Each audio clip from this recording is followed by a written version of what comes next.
DDP Dricus du Plessis, and he's kind enough to join us live from Toronto right now. There he is. Dricus, how are you? Thank you for doing this. I appreciate it. Thank you for having me, man. Always good. You are in. I see you a bit bundled up over there in Canada. I've seen the weather. How are you dealing with this weather? How is it feeling?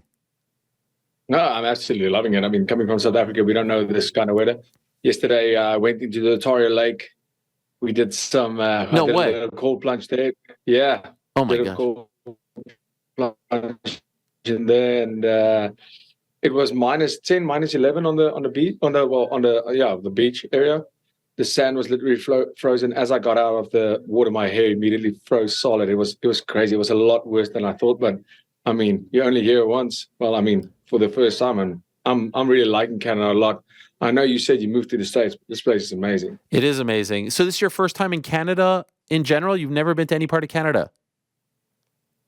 Yeah, it's my first time. I'm definitely staying extra after the fight to really enjoy it. I mean, the food looks amazing. The people are awesome. I'm really enjoying it. Nice. I love to hear that. Toronto is a fantastic city. And by the way, yesterday, your birthday, happy belated birthday. So was that how you celebrated, by jumping in the lake?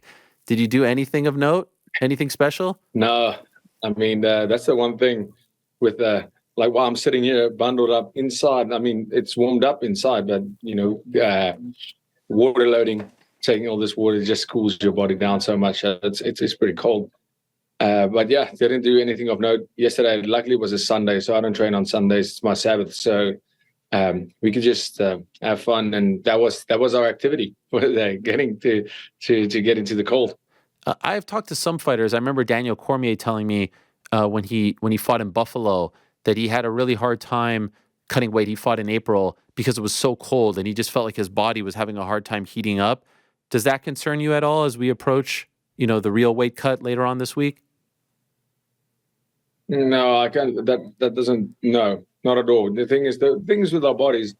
The cold actually helps you when you're cutting weight. I mean, when you're actually cutting the weight, you want heat, but remember, our bodies are a lot smarter. We adapt to any situation. So if people like to, put on warm clothes before the week of the weight cut, but your body's if you are warm, your body's gonna want water to cool it down. If it's cold, your body lets go of water. So that's the thing. If you're water loading and it's cold, your body's gonna let go of water easily. So that's the thing. You don't want to be warm the whole time. You want to be the cooler, the better for your body to get rid. As you start flushing water through your system, and we start cutting the water. If you're warm, your body's going to hold on to that water to cool your body down. But if you're cold, your body's going to let go of it. Okay. Well, I think that's I've heard that before, and I really hope I'm right. Otherwise, I'm looking like an idiot right now. Well, we'll find out later in the week. Obviously, like the real fight week fun is about to start in the coming days. Does this feel different at all? Like, do you feel a little bit more, I don't know, anxious, tense? You're the main event. You're on the poster. Title fight. You've just fought a big fight against Robert Whittaker on a really big card, so it's not like you're new to any of this. But this one is obviously a little bit different. Does it feel any different internally for you? Yeah, it feels absolutely amazing. I'm on the poster. That's where I wanted to be, and here we are. I'm loving every moment of it, and then it's not different in a sense of how I feel about it. For me, my debut as a professional, not even in the UFC, felt exactly the same as this fight feels. And my UFC debut, I'm always feeling like this because every fight to me is a world title fight. Every fight I fight is the last fight I will ever fight. I'm there to win or to die trying. Whether it's my debut, whether it's for the title, I'm there to win, because without a win, I wouldn't be here. And that's how I feel. That's how I feel every fight.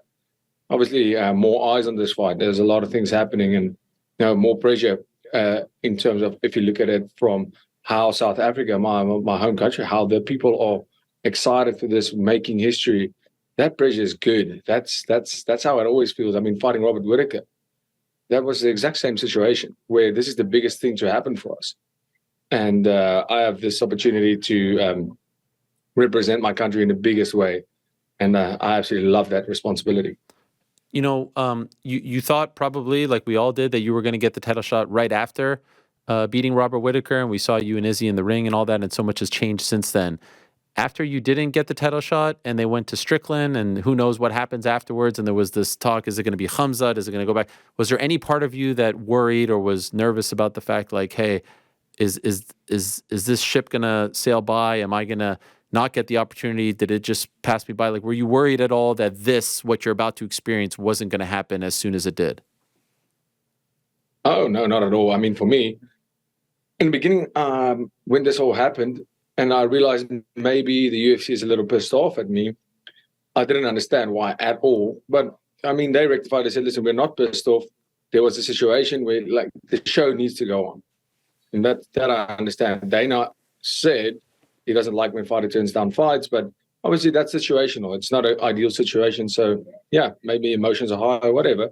But I didn't look into that. I said, well, obviously, as a business, that is what made sense. The me and Izzy fight then, there with that hype, that was for business good. So I understood the point of view of, we want that fight now while the iron's hot. But I mean, for me, it wasn't possible. So, I mean, it wasn't my fault. It's nobody's fault. It was a situation that we were in. But not for one moment did I go and say, oh, maybe I've missed my opportunity.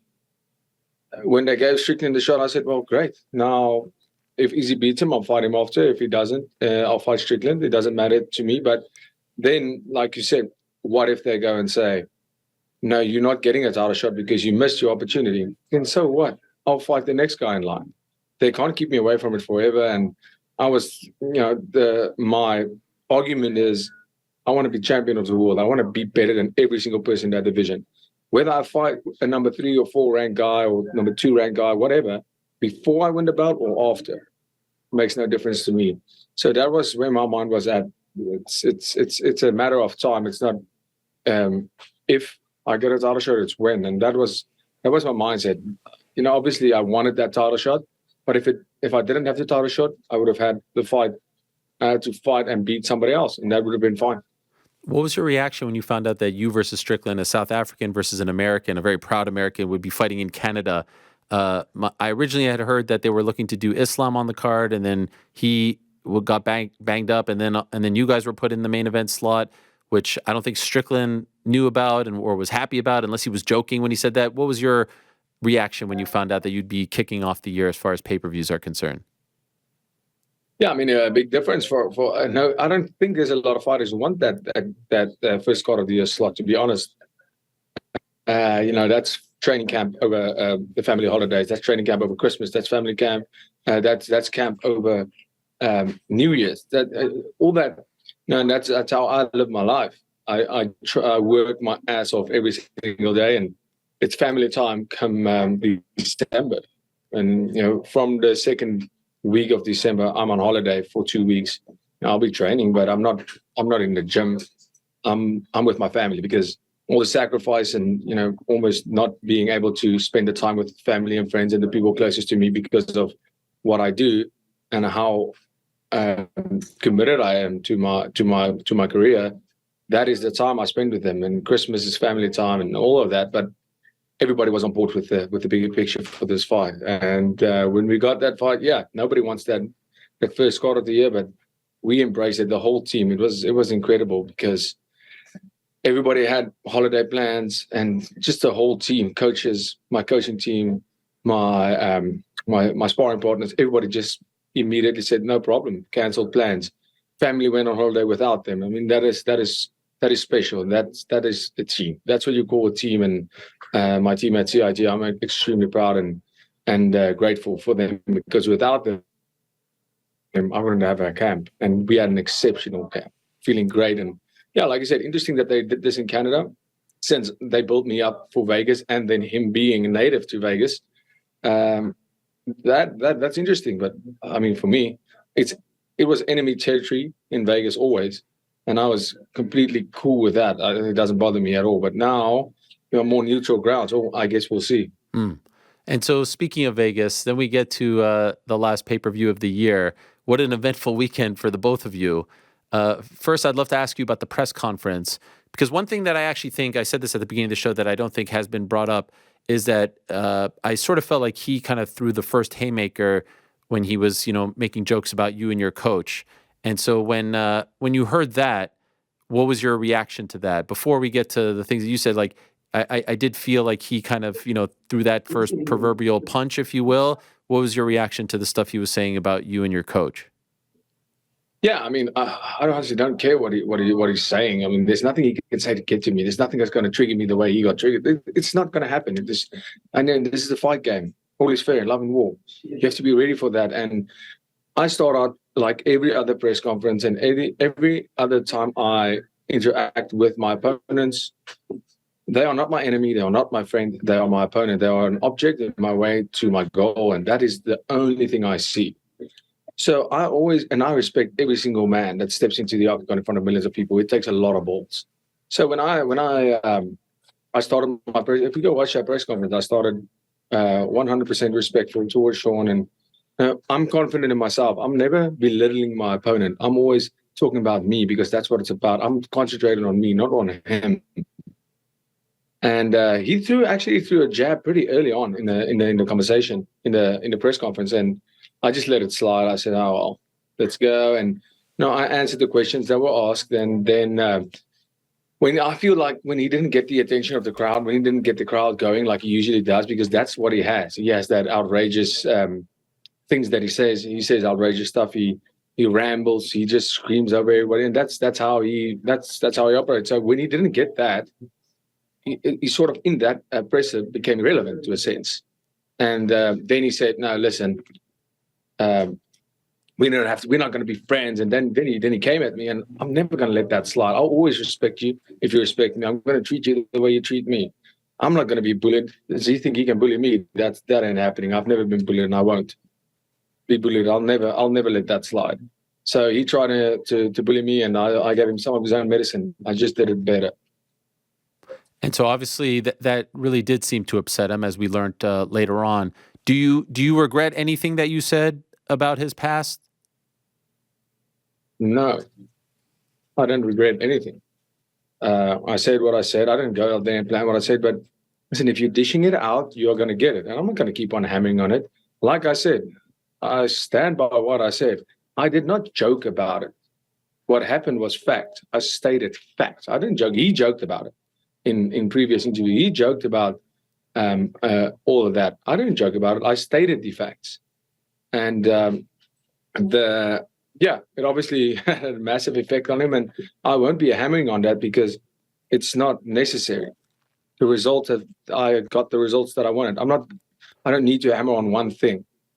Obviously, it's terrible that it happened to him, but it did, and don't project onto others what you don't want to happen to you. That's the way it is. He disrespected me, disrespected my coach, and I won't let that slide. So take that, and now we're on a clean page. We start over. It's strictly business. It's never personal. Nothing's personal. I have no animosity towards him. I said what I said. What happened. There's no animosity from my side. At least I'm here to do my business. I'm here to win a fight.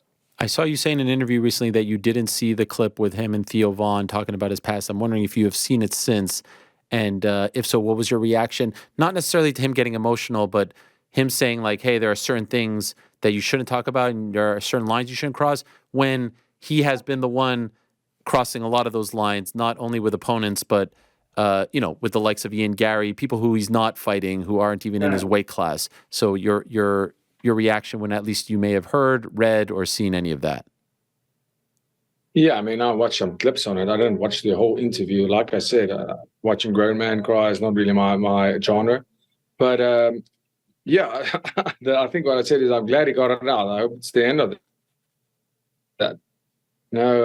He had a lot to say about Khalil Roundtree crying.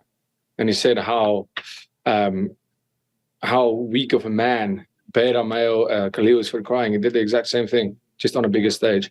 And, not talking about somebody's wife. I'm assuming because he has someone in his life, now that became a thing where he didn't care about Ian Gary's wife when he said what he said. And it wasn't his place to say anything. I mean, but whatever. I mean, he is what that's the one thing in this whole situation where I feel Sean, whatever he said, it doesn't matter because he's a funny character. I actually quite enjoy him. is the hypocrisy is what made me. That was the one area where people could lose respect for Sean Strickland, because he's always unapologetically himself. But as soon as he got his own medicine, as soon as he was on the receiving end for the very first time, when I got on that mic, we saw him backpedal and trying to play the sympathy. God, he wanted sympathy. He was acting like he had that victim mentality immediately. Can't do that if you say the things you say. Talking about people who can't dodge buses on somebody who died, a fighter who died. So is that not over the line? So you, Mr. Moral Compass, doesn't decide where the line is. He doesn't have the right to decide where that line is. And now all of a sudden the line is where he wants it to be. No, I don't think so. And that's what I said. The one thing where, like I said, I have a lot of respect for him. I'm actually quite fond of Sean Strickland. The one thing is the hypocrisy that you can go and say, listen, this is not the way to go. You stick to your guns. Stick to trying to be a tough guy. That's what you can do. Are you in the position that you're in now? Do you think that you are in his head, under his skin? Yeah, probably. Well, I like to think so, but it's not something I consider.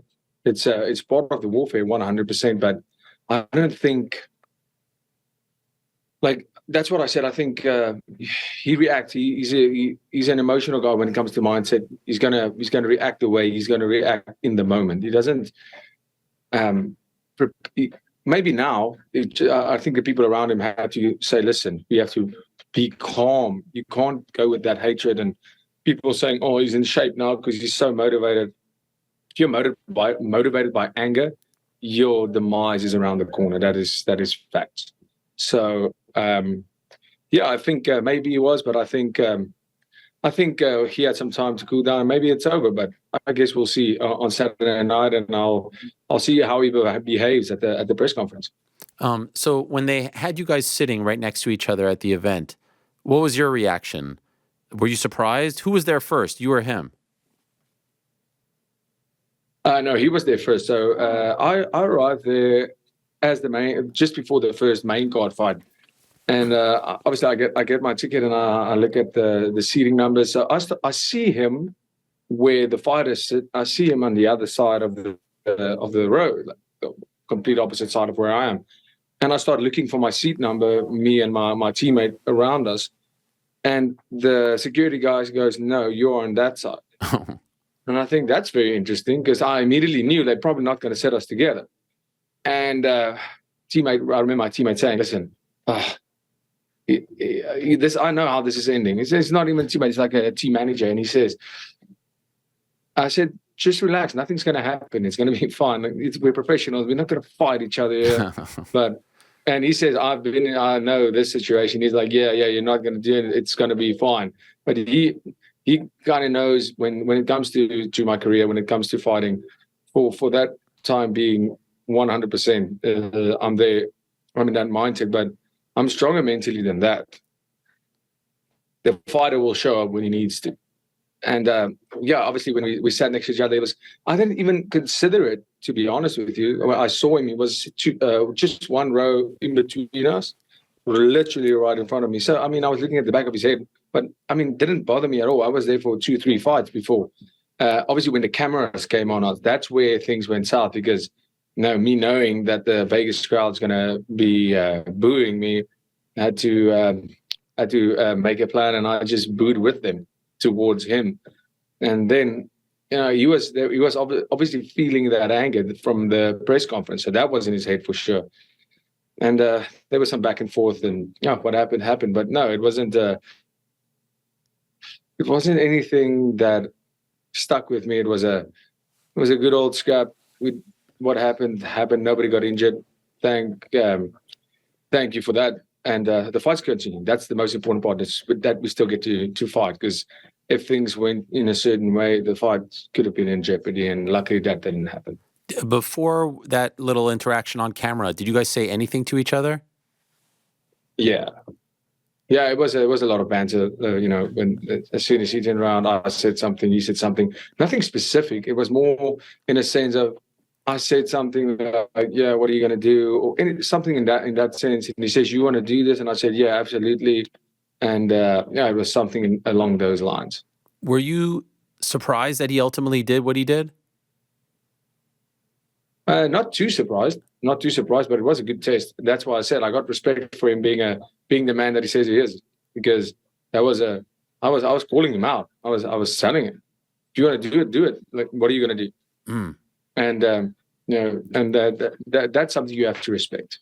That's something you have to respect, because I was at that stage, I was trying to get under his skin when we were there.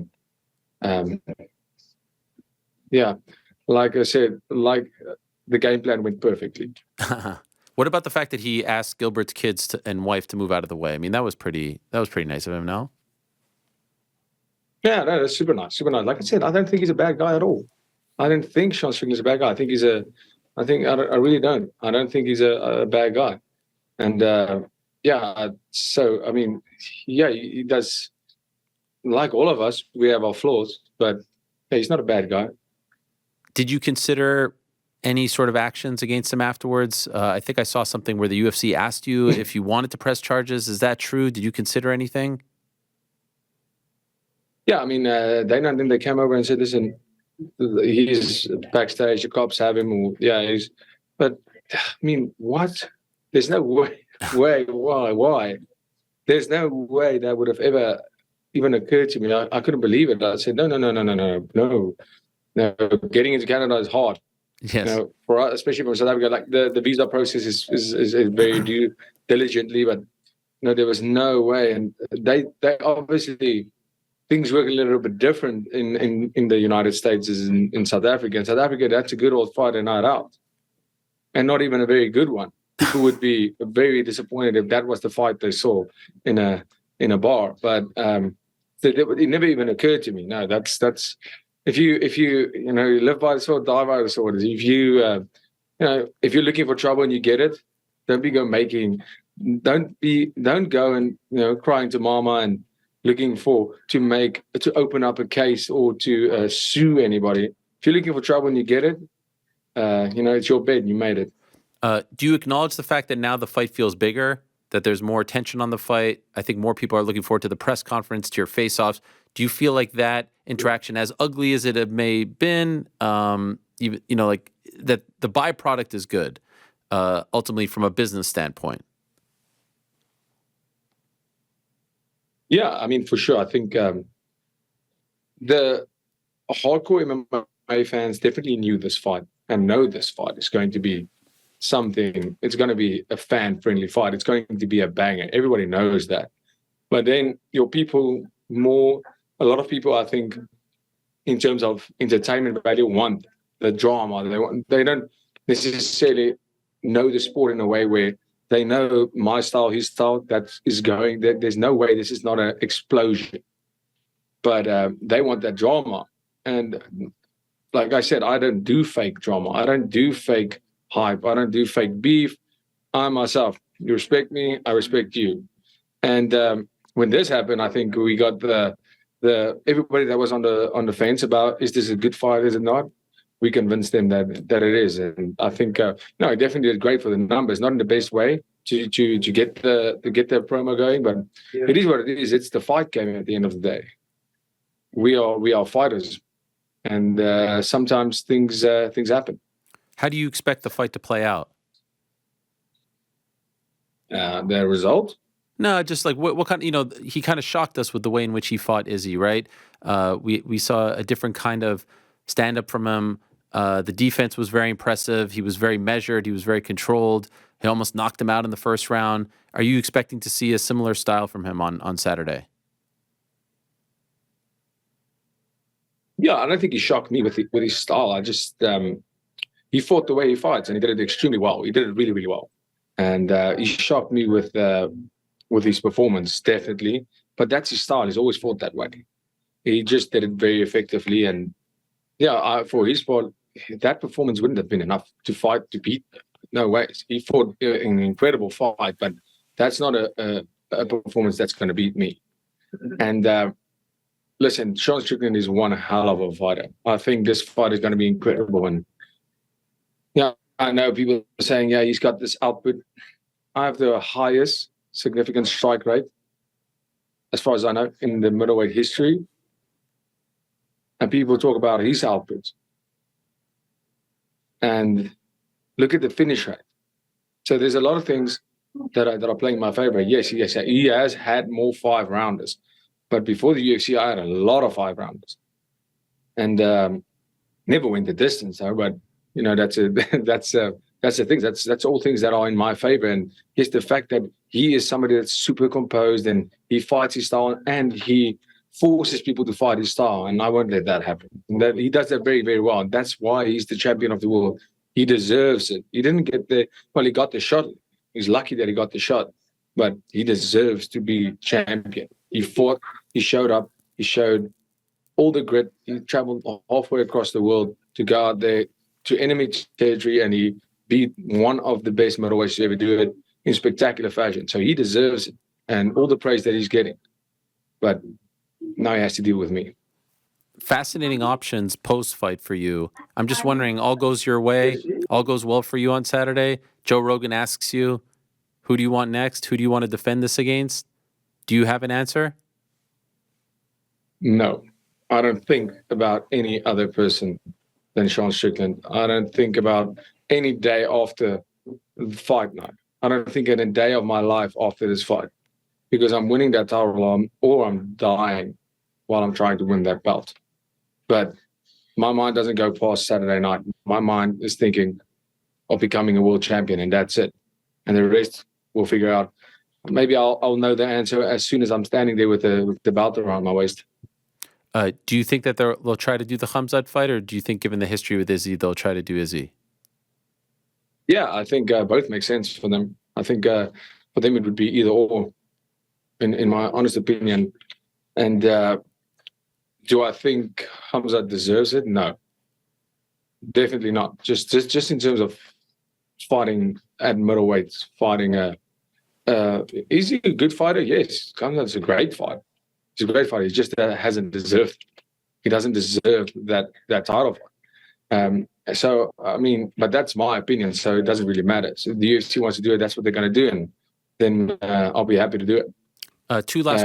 But like I said, I really do not care. They can give me whoever they want, but according to me, there is no life after Saturday. I'll figure that out as soon as my hand gets raised.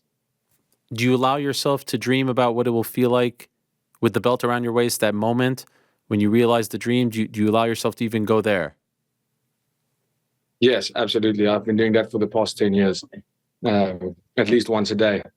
Some days about 100 times, but I can't wait. I know I've visualized a lot of things in my career that played out exactly the way it did.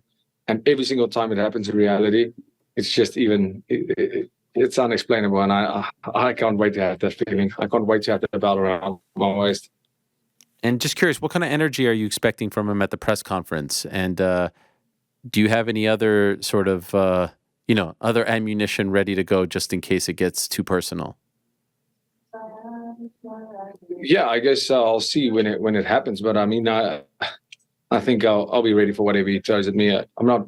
When I go to these press conferences, I never plan on. I'm going to say this, say that. That's not the way. It's about. It's on the spot, and I think it's going to be a lot more civil. But maybe he comes out guns blazing. Who knows? But I think it'll be more civil because, in my mind, that press conference was joking around. That was me having a lot of fun. I'm not in that zone anymore. I'm in the fight zone now. I'm ready to go. I'm here to win a world title. I'm not here to make jokes. I'm here to be a world champion. Can't wait. Good luck to you, Dricus. Thank you very much for the time. Appreciate it. And looking forward to this very much. And enjoy Canada. Thank you so much. I appreciate it. Thanks for having me. All right, there he is. DDP, Dricus du Plessis. What a fight that is going to be. What a scene that's going to be in Toronto. Thanks for watching. We appreciate it very much. Hey, if you like this video, give us the old thumbs up. Subscribe as well. You can get many more of these videos on the channel. So please do that. We would love you forever if you did so.